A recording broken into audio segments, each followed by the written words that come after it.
하느님이시요 사람이신 그리스도의 시. 그의 영혼은 하느님께 그것을 생각하신 때처럼 아름답고 완전한 것으로 나타난다.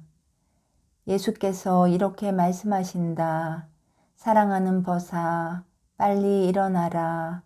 낙원 하늘로 마리아의 동정을 주시하게 너를 데리고 가고 싶은 간절한 소원을 가지고 있다. 그것을 보고 나면 너는 방금 아버지께 창조된 아직 육체를 모르는 어린 하와와 같이 순진한 영혼을 가지고 나올 것이다. 내가 하느님의 걸작품 안에 잠겼을 것이기 때문에 빛나는 정신을 가지고 나올 것이다. 하느님께서 어떻게 사랑할 줄 아시는지를 이해했겠기 때문에 사랑이 넘쳐 흐르는 가운데 나올 것이다. 마리아의 티 없는 이의 잉태 이야기를 하는 것은 하늘과 빛과 사랑 속에 잠기는 것을 뜻한다. 와서 조상의 책에서 그의 영광들을 읽어라. 하느님께서는 당신 사업의 시초부터 창조하시기 전 맨 처음부터 나를 가지셨었다. 땅이 창조되기 전에 나를 만물의 시초에 놓으셨다. 시면이 아직 존재하지 않을 때에 그분은 나를 잉태하셨다. 살아있는 샘물이 아직 흐르지 않고 산들이 아직 우람한 덩어리로 우뚝 서지 않고 야산들이 아직 햇볕을 받고 있지 않을 때 내가 났었다. 하느님께서 아직 땅과 강들과 세계의 축을 창조하지 않으셨는데 나는 있었다. 하느님께서 하늘을 준비하실 때 내가 거기 있었고 불변의 법칙의 결과로 시면을 하늘 밑에 가두어 놓으셨을 때 높은 곳에 하늘의 고정을 확고히 하시고 살아있는 샘물들을 만드셨을 때 바다의 경계를 정해주시고 바닷물의 법칙을 내려주실 때 물에게 경계를 넘어오지 말라고 명령하실 때 땅에 기초를 놓으실 때 내가 하느님과 같이 있으면서 이 모든 것을 마련하였다. 나는 끝없는 기쁨 속에서 우주 한가운데에서 놀고 있었다. 너희들은 이 말들을 지혜에 적용한다. 그러나 이 말들은 바로 내게 말하는 나의 지혜의 동정녀인, 나인 지혜의 동정녀인 어머니이며 지극히 아름답고 지극히 거룩하신 어머니인 마리아에 대하여 말하는 것이다. 나는 마리아에 대하여 말하는 책 첫머리에 이 창가의 첫째 구절을 쓰라고 하였다.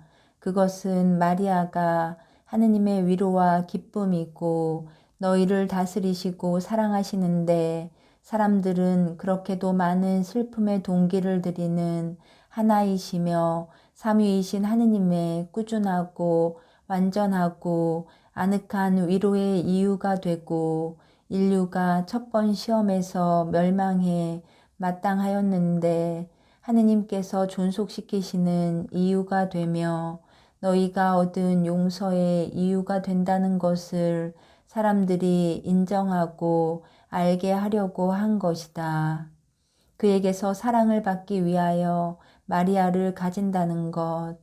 오, 아름다운 동정녀, 거룩한 동정녀, 티 없는 동정녀, 사랑에 사로잡힌 동정녀, 지극히 사랑하는 딸, 지극히 순결한 어머니, 사랑하는 정배를 가지기 위하여 사람을 창조하고 그를 살게 놓아두고 그가 용서를 받을 것이라고 결정할 만한 가치가 넉넉히 있었다. 하느님께서는 당신의 더 없는 즐거움이고 당신의 태양의 태양이며 당신 정원의 꽃인 인간을 차지하기 위하여 너희들에게 은혜를 주셨고 한층 더 많은 은혜를 주셨을 것이다. 또 하느님께서는 마리아를 통하여 마리아의 청을 들어 마리아를 기쁘게 하기 위하여 너희에게 수많은 은혜를 내려주신다. 마리아의 기쁨은 하느님의 기쁨과 섞이게 되고 천국의 빛, 큰 빛을 번쩍이게 하는 작은 빛들로 하느님의 기쁨을 더하기 때문이며 어떤 불똥이든지 전 세계와 인류와 지복을 누리는 사람들에게까지도 은총이 되기 때문이다. 지복을 받는 사람들은 동정녀 마리아의 반짝이는 기쁨의 미소를 보기를 바라시는 삼위일체이신 하느님의 소원으로 인하여 창조된 일체의 기적에 대하여 빛나는 알렐루야의 함성으로 응답한다. 하느님께서는 없는 가운데 창조하신 우주의 왕을 주고자 하셨다. 물질에서 나와서 자신들도 물질인 모든 피조물 가운데에서 물질의 성질을 가진 첫째 사람인 왕을 그의 첫날에 그랬던 것처럼 은총에 결합한 정신적인 그의 성질로는 하느님이기보다는 좀 못한 왕을 그러나 저 그윽한 세월에 가장 멀리 떨어져 있는 모든 사건을 아시고 있었고 있고 있을 모든 것을 알아내시는 지극히 높으신 예지는 그리고 과거를 돌아보시고 현재를 관찰하시는 동안 가장 먼 장래에까지 시선을 던지시고 최후의 인간의 죽음이 어떠할지를 모르지 않으시고 이 모든 것을 혼동도 없고 중단도 없이 아시며 그 예지가 그의 영원하신 분의 아들로서의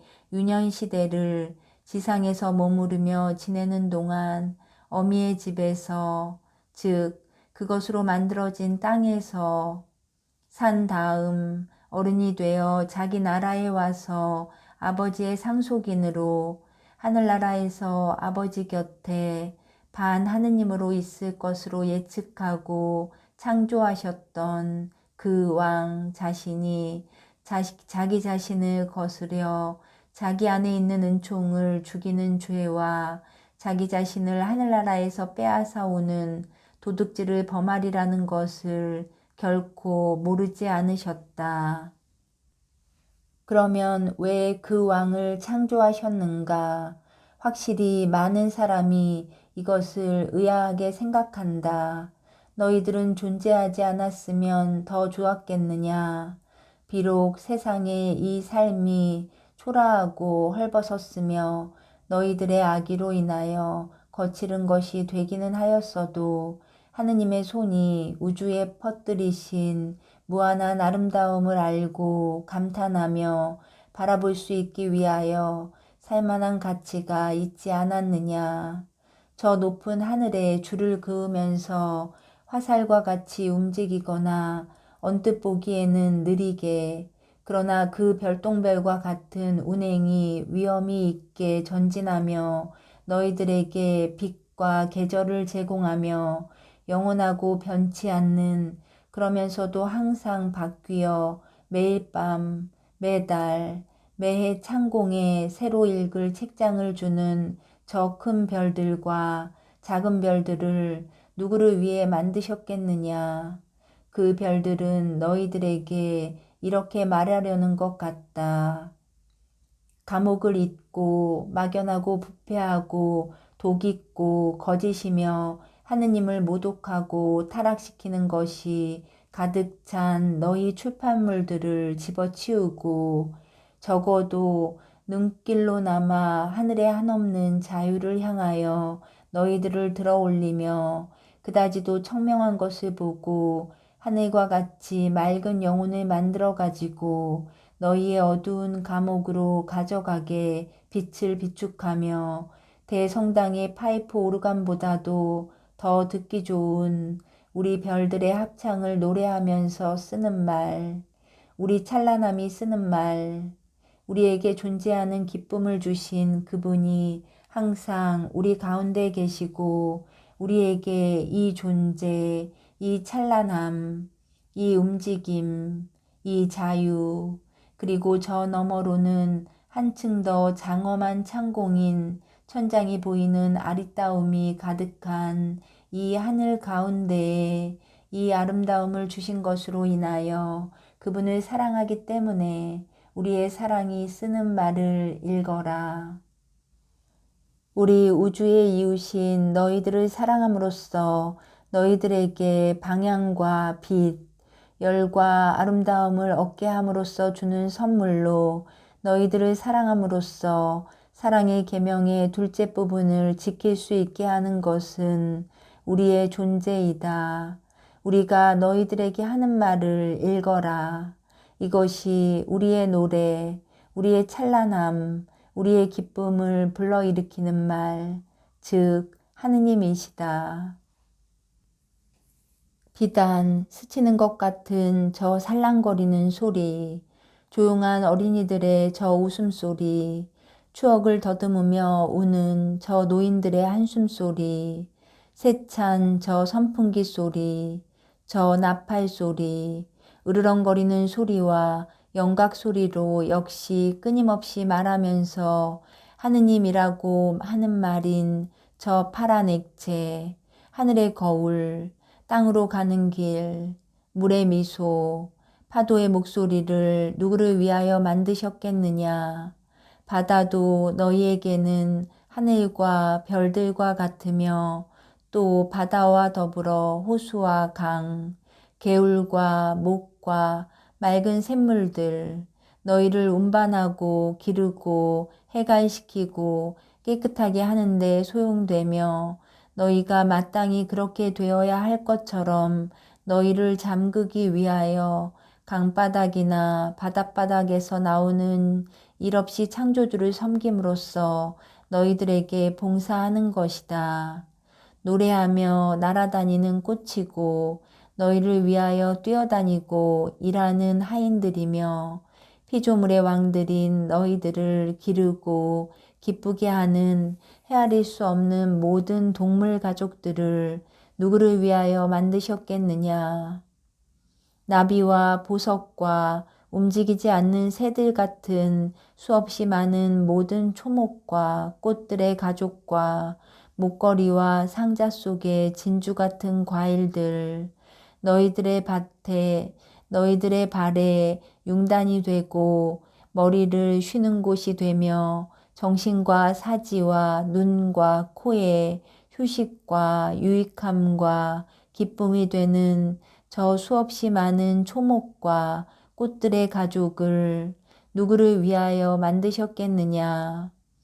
땅 깊숙한 곳의 광물들과 부글부글 끓거나 얼음같이 찬 샘물 속에 녹아있는 소금들, 유황, 요드, 취소를 만드신 것은 하느님이 아니고 하느님의 아들인 어떤 사람, 즉 유일한 존재인 인간의 즐거움을 위해서가 아니고 누구를 위해서였겠느냐. 하느님의 기쁨과 하느님의 욕구에는 아무것도 필요하지 않았다. 당신 자신으로 자족하신다. 당신 자신을 주시하시는 것이 그분의 지복이요, 양식이요, 생명이며 휴식이다. 피조물 전체도 하느님의 무한한 기쁨과 아름다움과 생명과 능력을 티끌만큼도 더하지 못하였다. 이 모든 것을 하느님께서는 당신의 피조물을 위하여 창조된 것들의 왕을 만들고자 하신 존재, 즉 사람을 위하여 만드셨다. 이렇게 많은 하느님의 업적을 보고 하느님께서 너희에게 주시는 능력에 대하여 그분께 감사하기 위하여 살만한 가치가 있었으니 너희는 너희의 생명을 고맙게 여겨야 한다. 너희들이 세상 마칠 때에 가서야 비로소 구속을 받았다 하더라도 감사하는 마음을 가져야 했을 것이다. 과연 비록 너희들이 태초에 있었고 또 각자가 개별적으로 항상 독직자, 오만한 자, 음란한 자, 살인자인데도 하느님께서는 너희들에게 아직 우주의 아름다움을 누릴 수 있게 해주시고 너희들을 마치 착한 사람같이 그들의 생활을 더 즐겁고 더 건강하게 하려고 모든 것을 가르치고 허락하는 착한 아들들 같이 다루신다. 너희들이 아는 것은 하느님의 빛으로 아는 것이다. 너희들이 발견하는 모든 것은 하느님께서 주시는 정보에 따라 발견하는 것이다. 선에 있어서 악의 표를 가지고 있는 다른 지식과 발견들은 최고의 악인 사탄에게서 오는 것이다. 아무것도 모르시는 것이 없는 최고의 지능은 사람이 존재하기 전에 그의 자유의사로 도둑이요 살인자이라는 것을 알고 계셨다. 그리고 영원하신 인자가 그 인자하심이 한이 없기 때문에 죄가 생기기 전에 죄를 소멸시키기 위한 방법을 생각하셨다. 그 방법은 나, 즉 말씀이다. 방법을 가지고 효과적인 도구를 만드는 수단은 마리아이다. 그래서 동정녀가 하느님의 숭고한 생각 안에 창조되었다. 만물은 아버지의 지극히 사랑하는 아들인 나를 위하여 나에 의하여 창조되었다. 왕으로서 나는 하느님이 왕으로서의 내 발 밑에 일찍이 어떤 왕의 궁정에도 없었던 것 같은 양탄자와 보석들을 깔아야 하였고 내 존재의 주위에는 일찍이 어떤 군주도 가지지 못했던 것과 같은 노래와 목소리와 하인들 그리고 꽃들과 보석들 모든 숭고한 것, 모든 장엄한 것, 예쁘고 즐거운 모든 것, 하느님의 생각에서 끌어낼 수 있는 모든 것이 둘러싸고 있어야 했다. 그러나 나는 정신뿐 아니라 육체이기도 해야 되었다. 육체를 구하기 위한 육체, 예정된 시간보다 많은 세기를 앞서 하늘로 가져감으로써 육체를 승화시켜야 하는 육체가 되어야 하였다. 성령이 살고 계시는 육체는 하느님의 걸작품이고 이 육체를 위하여 하늘나라가 창조되었기 때문이다. 육체가 되기 위하여 내게는 어머니가 필요하였다. 하느님이기 위하여 나는 하느님이신 아버지가 필요하였다. 그렇기 때문에 하느님께서 정배를 창조하시고 그에게 이렇게 말씀하셨다. 이리 오너라. 내 곁에서 내가 우리 아들을 위하여 하는 모든 것을 보아라. 영원한 동정녀, 영원한 아이야, 바라보고 즐겨라. 내 미소가 이 하늘을 가득 채우게 하고 천사들에게 주음을 알리고 천국의 천상 화성을 가르치게 하여라.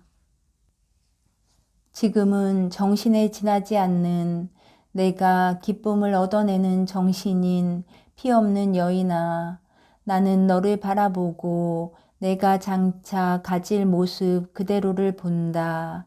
나는 너를 보고 내 눈의 파란 빛깔을 바다와 하늘에 주고 내 머리털의 빛깔을 거룩한 날 앞에 내 흰 빛깔을 백합꽃에 내 분홍빛을 내 비단결 같은 살갗과 비슷한 장미꽃에 주며 진주가 내 아주 작은 치아들이다.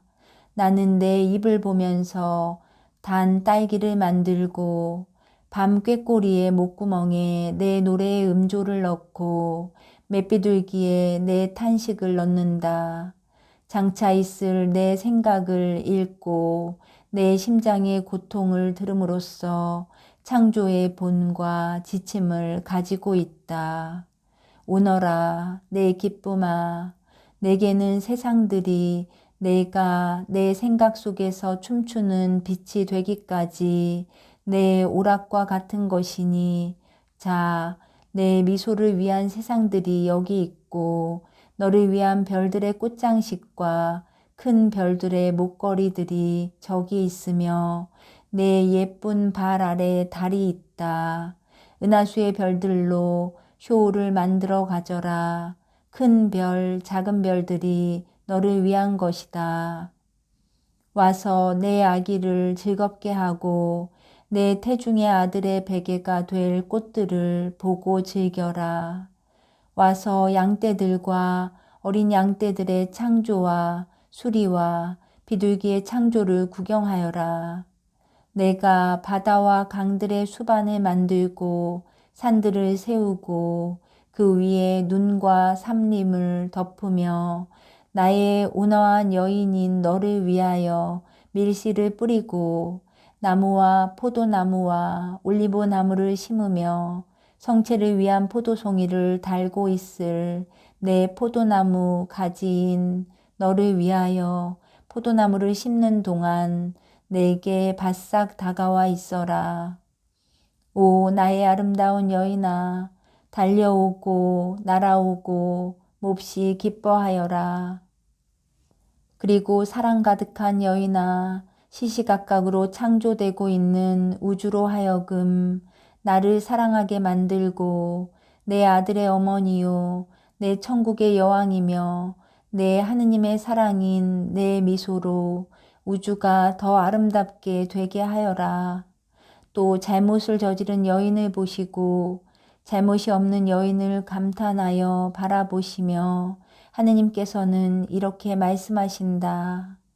인간의 불복종과 인간의 마귀와의 간음, 인간의 배은망덕의 쓰라림을 없애는 너는 내게로 오너라. 내가 너와 함께 사탄에게 원수를 갚겠다. 창조주이신 아버지 하느님께서는 남자와 여자를 하도 안전한 사랑의 계율과 더불어 창조하셔서 너희들은 그 사랑의 완전을 도무지 이해하지 못할 지경이다. 그래서 너희들은 사람이 인류를 사탄의 명령에 복종시키지 않았더라면 어떻게 인류가 존재하였겠는가 하고 생각하면서 길을 그르친다. 초목의 열매와 씨앗들을 살펴보아라. 씨앗과 열매를 가늠으로 또 100가지 결합으로 생긴 하나의 수정의 결과로 얻느냐? 아니다. 숫꽃에서 꽃가루가 나온다. 대기현상과 자기의 법칙의 총화로 인도되어 그 꽃가루가 암꽃의 시방을 향하여 간다. 암꽃은 벌어져서 꽃가루를 받아 생산한다. 암꽃은 그 후 너희들이 이튿날 같은 감각을 느끼기 위하여 하는 것처럼 하지 않고 꽃가루를 거절함으로써 자기를 더럽히지 않는다. 암꽃은 생산한다. 그리고 다음 계절까지 꽃이 피지 않는다. 또 꽃이 필 때도 번식을 위해서이다. 모든 짐승을 살펴보아라. 수컷과 암컷이 새끼를 가지지 못하는 포옹과 더러운 관계를 하기 위하여 서로 가까이 다가가는 것을 보았느냐? 아니다. 가까이서나 멀리서 날거나 기거나 껑충껑충 뛰거나 달리면서 그것들은 수태시키는 의식을 행하는데 향락에 머물러서 수태시키는 것을 피하지 않고 오직 유일한 목적인 종족 영속화에 진지하고 거룩한 결과에까지 이른다. 내가 그에게 온전하게 준 은총의 하느님에게서 오는 기원으로 말미암아 신인이 된 인간은 너희들이 동물계로 한층 내려간 뒤로부터 면하지 못하게 된 동물적인 행위를 순전히 같은 목적으로 받아들여야 할 것이다. 너희들은 초목과 동물처럼 행동하지 않는다. 너희들은 사탄을 선생으로 두었고 사탄을 선생으로 원하였고 아직도 원하고 있다. 그리고 너희가 하는 행위는 너희들이 원한 선생에 어울린다. 그러나 너희들이 하느님께 충실하였더라면 고통 없이 동물들 자신이 이성 있고 신령한 영혼을 가지지 못한 동물들조차 알지 못하는 외설하고 비열한 결합을 일삼지 않고 거룩하게 자비를 가지는 기쁨을 맛보았을 것이다. 사탄으로 인하여 타락한 남자와 여자에게 하느님께서는 남자를 알지 못하고 아기를 낳을 정도로 하느님에 의하여 초승화된 여인에게서 난 남자를 대립시키고자 하셨다.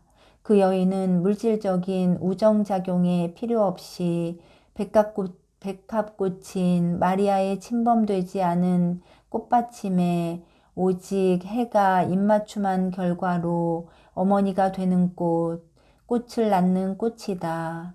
하느님의 복수.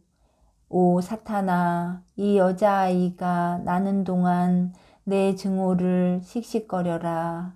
이 어린 여자아기가 너를 이겼다. 내가 반역자, 교활한 자, 타락시키는 자가 되기 전에 벌써 너는 패자가 되었고 이 아기는 승리자가 되었다. 전투 태세를 갖춘 수많은 군대도 내 능력에 대항해서는 아무 힘도 없다. 영원한 타락시키는 자야. 내 비늘에 부딪히면 무기가 사람들의 손에서 떨어진다. 그리고 내 입김의 역한 냄새를 없애버릴 만큼 센 바람은 없다.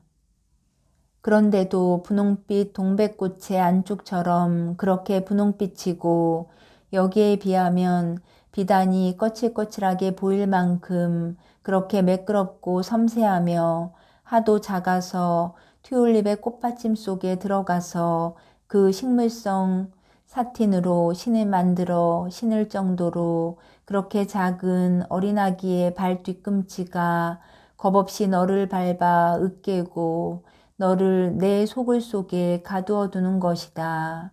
이 아기의 울음소리 하나로 수많은 군대를 두려워하지 않는 내가 도망을 치고 아기의 호흡이 세상에서 내 역한 냄새를 깨끗이 없앤다. 너는 졌다. 아기의 이름, 그의 눈길, 그의 숨결이 내 몸을 꿰뚫고 너를 땅에 붙박아 놓고 너를 지옥인 내 굴에 다시 가두는 창이고 벼락이며 돌이다. 하느님에게서 창조된 모든 사람의 아버지가 된다는 기쁨을 빼앗은 저주받은 자야.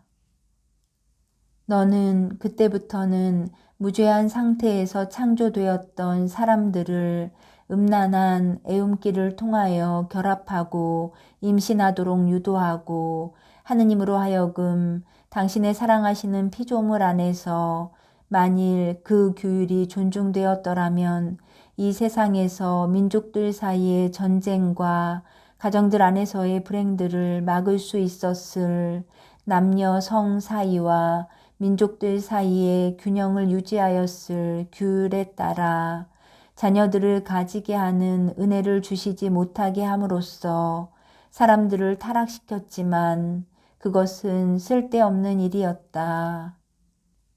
순종했더라면 사람들은 그래도 사랑을 알았을 것이고 사랑을 가졌을 것이다.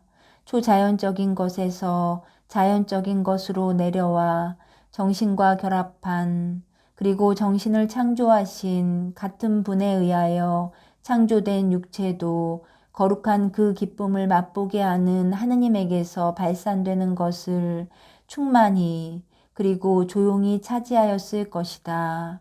인간들아, 이제는 너희들의 사랑, 너희의 사랑들이 어떤 것이냐? 너희 사랑은 사랑의 탈을 쓴 음란이거나 배우자와 다른 사람들의 음란 때문에 배우자의 사랑을 잃지 않을까 하는 가질 수 없는 공포이다. 음란이 세상에 침입한 뒤로부터 너희는 남편이나 아내의 사랑하는 것이 확실하지 않게 되었다. 그래서 너희들은 몸을 떨고 질투로 미추광이 같이 되며 어떤 때는 배반을 복수하기 위하여 살인자가 되고 다른 경우에는 절망하고 의지 결핍증이나 정신착란에 걸리게 된다. 사탄아, 이것이 내가 하느님의 아들들에게 한 짓이다. 내가 타락시킨 사람들은 고통 없이 자녀들을 가지는 기쁨을 경험했을 것이고 광명으로 와서 두려움 없이 죽는 기쁨을 맛보았을 것이다. 그러나 이제는 내가 한 여자를 통하여 한 여자에게 졌다. 이 시간부터는 그 여인을 사랑하는 사람들은 그의 더럽혀지지 않은 순결을 보존하기 위하여 내 유혹들을 이겨내고 하느님께 속한 사람이 되려고 돌아올 것이다.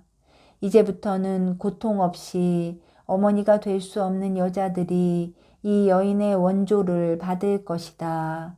이제부터 이 여인이 부부들에게는 안내자, 죽은 사람들에게는 어머니가 될 것이니 이 어머니의 덕택으로 저주받은 너와 하느님의 심판에 대하여 그들을 옹호해 줄 이 품에서 죽는 것이 즐거울 것이다.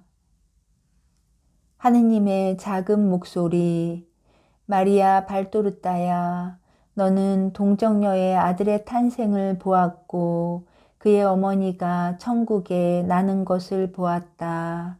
그러므로 너의 죄 밖에서는 아이를 낳는 고통과 죽는 고통은 모르는 일이라는 것을 보았다.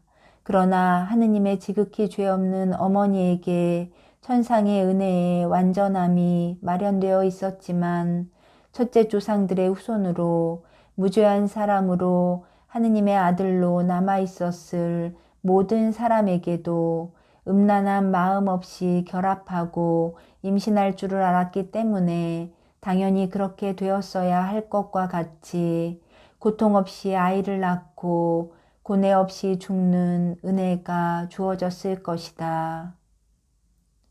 사탄의 복수에 대한 하느님의 숭고한 보복은 사랑받는 사람의 완전한 초완전에까지 끌어올리는 것이었는데 이 초완전이 적어도 한 사람 안에서는 사탄의 독약이 스며들게 할 수 있는 일체의 인간성의 기억을 마비시켰다. 이리하여 인간의 순결한 결합에서가 아니라 열정의 황홀 속에서 정신을 변화시키는 하느님의 입맞춤으로 아들이 이 세상에 온 것이다. 동정녀의 순결. 오너라, 그것을 자세히 들여다보면 심연 위에서와 같은 현기증을 일으키게 하는 이 동정의 깊이를 묵상하여라. 아무 남자도 데려가지 않는 여자의 강요된 보잘것없는 처녀성은 무엇이냐? 정말 아무것도 아니다. 하느님께 속해 있으려고 동정이기를 원하지만은 육체적으로만 동정일 줄을 알고 정신적으로는 그렇지를 못하여 많은 외부의 생각이 침입하게 내버려 두고 인간적인 생각을 어루만지고 그 생각이 어루만져 주는 것을 받아들이는 처녀의 순결은 어떤 것이냐? 그것은 동정의 시초이기는 하지만 아직은 별것이 아니다. 오직 하느님으로만 살아가는 봉수의 수도원의 수녀의 동정은 어떤 것이냐? 대단한 것이다. 그러나 내 어머니의 동정에 비하면 그것은 역시 완전한 동정이 아니다. 아무리 거룩한 사람에게라도 항상 무의식적인 연루는 있다. 그것은 정신의 원천적인 죄와의 연루이다. 세례가 거기에서 해방시켜주는 연루이다. 세례가 거기에 해방을 시켜준다.